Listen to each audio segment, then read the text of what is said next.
Many years ago, I traveled to the island of Vieques, Puerto Rico, and I participated in an adventure that I will never forget. A small group of tourists, we sat quietly as the boat glided into a lagoon. It was a dark night, and we planned to swim in the bioluminescent bay. Oh, a flash of blue-white light under the water, a passing fish. Far from the lights of the houses, far from the military base, the boat stopped and we slipped into the water. We were giggling like children, giddy, ecstatic. The water glowed at each move. Fingers were gilded with glowing jewels. Bright droplets streamed from our hair. Our souls, our bodies were weightless. The time stopped. And I knew that I was a part of those microscopic fluorescing water creatures, and they were a part of me. We were flowing with the ocean, and the dance lived in us. To this day, the knowledge of that beautiful place lives in me and brings me joy, and I also know that the destruction of the brightest glowing lagoon in the world by the US military or a sports stadium development or decomposing garbage would be a grievous loss, the loss of something beautiful, magical, immeasurably valuable. Now there's smoke across the harbor, and there's factories on the shore, and the world is ill with greed and will and enterprise of war. But I will lay my burden in the cradle of your grace, and the shining beaches of your love, and the sea of your embrace. This is my home. This is my only home. This is the only sacred ground that I have ever known. The Buddha talked about connection. The lesson taught to the Buddhist disciple doesn't stop at "you are Buddha" or "all life is suffering," but it continues. Once you've attained enlightenment, your compassion will lead you to give to the world. Buddhist monks don't hide in a monastery, they wander from village to village. Buddhist monks don't hide in holiness, they live it by having compassion for fellow human beings and all the creatures of this earth. When the Dalai Lama established a monastery in Ithaca, New York, where I lived at the time, many of us considered it an honor to provide rides to the monks, to bring them to the grocery store or to an event. We quickly learned you didn't want to volunteer to drive at dawn or dusk when there were many flying insects out. The monks insisted that you drive extremely slowly so that you did not kill so many bugs on the windshield. We, on the other hand, had places to be and things to do. Perhaps we're not ready to save every gnat and fly, but as we attempt to respect the inherent worth and dignity of all beings, to be a part of the interdependent web of all existence, we Unitarian Universalists will take a page from the ancient Buddhist teachings. We will enter into life and create a world community with peace, liberty, and justice for all. For all. Robert Bella, a sociologist of religion, spoke about the seventh principle at our UU General Assembly quite a few years ago. He said that if we made our seventh principle our first one, we might well be 21st century religion's cutting edge. The old biblical injunction that humankind shall dominate the earth, that's still the predominant ethos, the concept that the earth and all its animals were put here to serve mankind. Truth be told, we UUs are only beginning to grasp the meaning of our principles. One who believes that the natural world is the sacred home of all life can only be alarmed that we humans do not take responsibility for ourselves. We in America, we're using up the world's natural resources faster and in greater quantities than any other country on earth. As a people, we feel entitled to what we use, and are wasteful every day. We've not learned, as many First Peoples have learned over time, that there can be no hierarchy between people and earth, but a partnership, a relationship. We share the same world with millions of other people, but the delusion of separateness allows us to overuse, to waste, to destroy. A few years ago, several Unitarian Universalists made a connection with the Lummi Nation at General Assembly.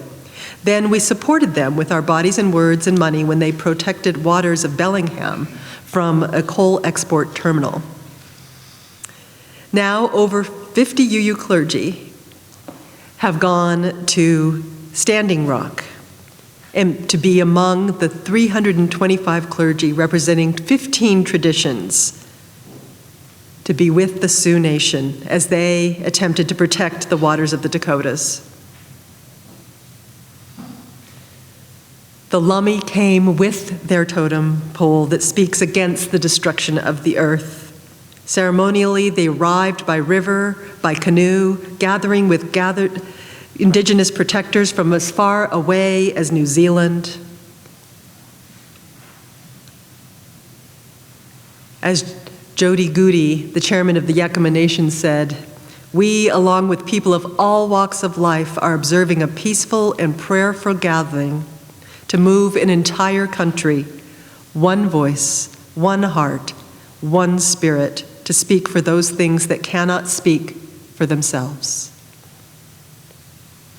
They asked us to act. They still ask us to act. And it's all about relationship. One encounter, one loss does not mean it's time to give up. When I was a kid, environmentalism meant reduce, reuse, recycle. The idea was, we need to save the panda bears because they're cute. These days, people like my sister are saying, our love for the earth is fierce because it's not different from our love for our children. We must be accountable to our relationship because our future is not separate. So show up. We are, as Joanna Macy says, part of a great turning. There have been many big and small turning points in our personal and national histories. Unitarianism was profoundly shaped by the historical period called the Enlightenment, or the Age of Reason. Our American creed, according to UU Minister Forrest Church, is deeply interwoven with our Unitarian heritage. A page was turned when the Spanish came to this land. A page was turned when the ragtag collection of colonies on the East Coast decided to create an independent country. The framers of the United States Constitution had an ideal of self-determination, and they affirmed that every person is endowed with dignity and should be able to pursue life and liberty, to participate fully in our union, and to experience justice. As we enter this season of election, this is the time to remember to get out the vote. Unfortunately, those same framers of the Constitution didn't have women and African Americans in mind when they wrote it. So we celebrate Juneteenth, the date in 1865 when citizens of Galveston were told that slavery had ended with the Emancipation Proclamation, and August 1st, the official end of slavery in the British Empire in 1833. These are dates people of African descent recognize as a new leaf, a new page, a new start. We celebrate the Stonewall Uprising as the day LGBTQ people decided they too should be able to pursue life and liberty. So we are continually reaffirming our right to liberty and justice. We are continually turning a new leaf, creating a better world. Happy New Year. I look forward to a date when we can celebrate the end of the oppression of Native Americans and of our earth. This land, its people, it's our land, it's our people. We are woven into a tapestry, and we are all threads in this single fabric of existence. As the Apostle Paul wrote to the congregation in Colossae, I want you woven into a tapestry of love, in touch with everything there is to know of God. And as Anne Cameron says in her book, Copper Woman, this world is a sacred dance cape We must all weave and mend, gather the fragments and weave and mend. This is my home. This is my only home. This is the only sacred ground that I have ever known. We've not yet truly learned that we're living in a terrarium. This is our house, our home. The smoke across the harbor is the smoke of burning black churches. It is our church that is on fire. The brokenness is disconnection. Its symptom is racism and white supremacy, violence and hatred. We're looking back on this year and we see so much that needs to be changed. And the healing we need comes from connection.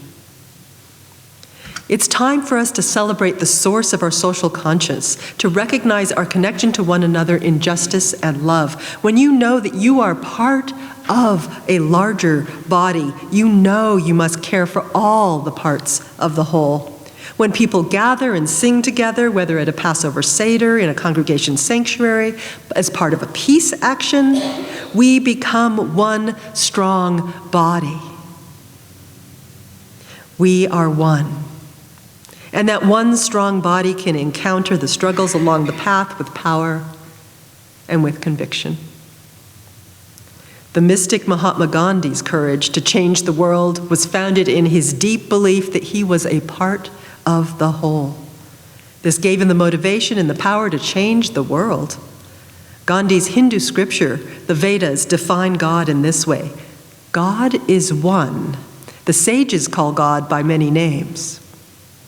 The Vedas also speak of the formless being of Atman, into which we are all absorbed like drops of water are absorbed into the ocean. And Buddhism in India teaches about Indra's jeweled net, a web with a jewel at every intersection. Every jewel reflects every other jewel. This is an image of the interconnectedness of being. And in science, chaos theorists tell us that a butterfly flapping its wings in a South American jungle can lead to a hurricane in China. And the pagans sing, "We all come from the goddess, and to her we shall return like a drop of water flowing to the ocean." I tell you the truth. Whatever you have done to the least of these, you have done to me.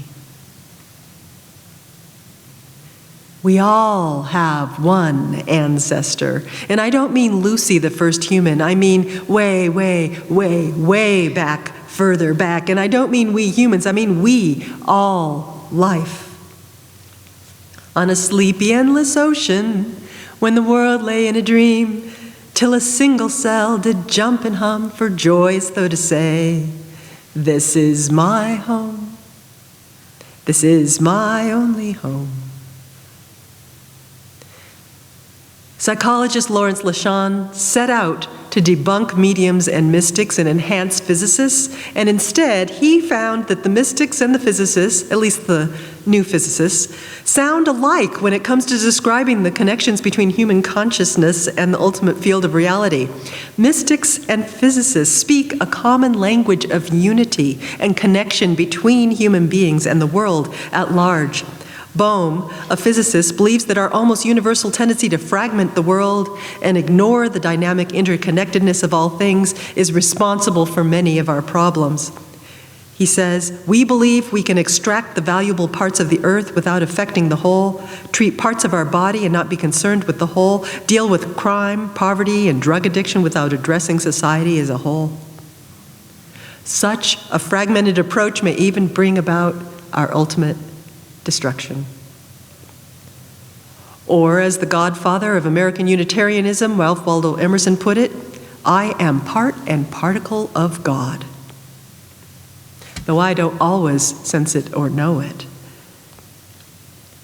It's time to reclaim and own our sense of connection to the whole of being.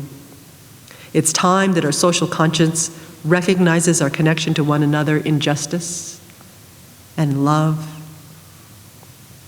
Yes, we have a responsibility to the interdependent web of existence.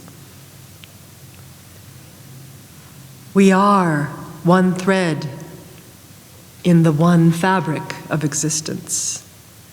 We embrace nature's beauty and are in awe of its power. We have a responsibility to care for our home, to listen and hear the stories of those most affected by violence, pollution, environmental destruction, and other catastrophes of body and spirit, and to show up.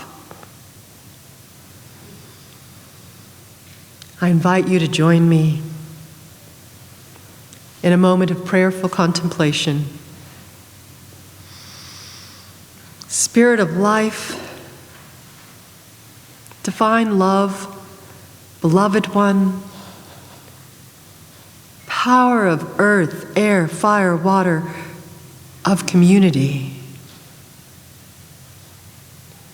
be with us and hold us as we listen to the news. Give us a place to express our anger so that we do not harm with it. Cradle us as we sink into grief so that we are able to rest and return renewed. We need each one of us to survive. So let us be a community that again affirms and promotes the inherent worth and dignity of every person and loves beyond belief. As we expand our circles of compassion, we deeply know truly that which is done unto the least of these my siblings is done unto me. Ashe. Aho. Namaste. Amen. Blessed be. Let us sing together. Our commitment song, number 21, For the Beauty of the Earth. Let's just do the first two verses.